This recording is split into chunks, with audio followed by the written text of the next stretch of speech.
ನಮಸ್ಕಾರ ಎಲ್ಲರಿಗೂ. ಇವತ್ತು ಈಸಿಯಾಗಿ ಮಾಡೋವಂಥ ಚಿಪ್ಸ್ ಚಾಟ್ ಮಾಡೋಣ. ಅದಕ್ಕೆ ಅರ್ಧ ಸೌತೆಕಾಯಿ, ಒಂದು ಈರುಳ್ಳಿ, ಒಂದು ಟೊಮ್ಯಾಟೊ, ಒಂದು ಹಸಿರು ಮೆಣಸಿನ್ಕಾಯಿ ಮತ್ತು ಸ್ವಲ್ಪ ಕೊತ್ತಂಬರಿ ಸೊಪ್ಪನ್ನು ತೊಗೊಂಡಿದ್ದೀನಿ. ಅದನ್ನು ಈ ಥರ ರಫ್ ಆಗಿ ಚಾಪ್ ಮಾಡ್ಕೊಂಡಿದ್ದೀನಿ.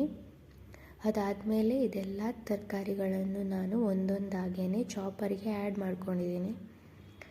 ನಂತರ ಈ ಥರ ನೀಟಾಗಿ ಚಿಕ್ಕದಾಗಿ ವಿಡಿಯೋದಲ್ಲಿ ತೋರಿಸಿರೋ ಥರನೇ ಇಷ್ಟು ಚಿಕ್ಕದಾಗಿ ಚಾಪ್ ಮಾಡಿಕೊಂಡ್ರೆ ಸಾಕಾಗುತ್ತೆ.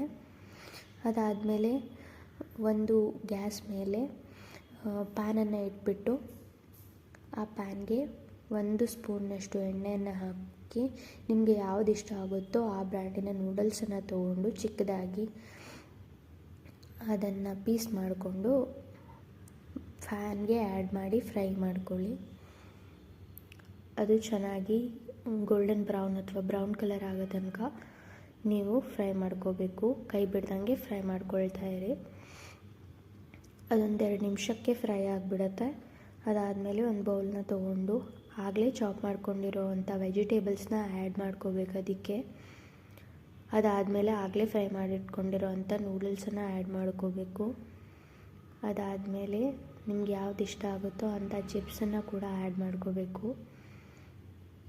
ಅದಾದಮೇಲೆ ಲಿಂಬೆಹಣ್ಣಿನ ರಸ ಒಂದು ಸ್ವಲ್ಪನ ಆ್ಯಡ್ ಮಾಡ್ಕೋಬೇಕು ಅದಕ್ಕೆ. ನಂತರ ಚೆನ್ನಾಗಿ ಮಿಕ್ಸ್ ಮಾಡ್ಕೋಬೇಕು. ಇಷ್ಟು ಮಾಡಿಕೊಂಡ್ರೆ ಚಿಪ್ಸ್ ಚಾಟ್ ರೆಡಿ ಆಗುತ್ತೆ. ಇದನ್ನು ಖಂಡಿತ ನಿಮ್ಮ ಮನೆಗಳಲ್ಲೇ ಟ್ರೈ ಮಾಡಿ. ಹೇಗಿತ್ತು ಅಂತ ನಿಮ್ಮ ಅನಿಸಿಕೆಗಳನ್ನು ಕಮೆಂಟ್ ಮಾಡಿ, ಲೈಕ್ ಮಾಡಿ, ಶೇರ್ ಮಾಡಿ. ಹಾಗೆ ನಮ್ಮ ಚಾನಲ್ನ ಸಬ್ಸ್ಕ್ರೈಬ್ ಮಾಡಿ.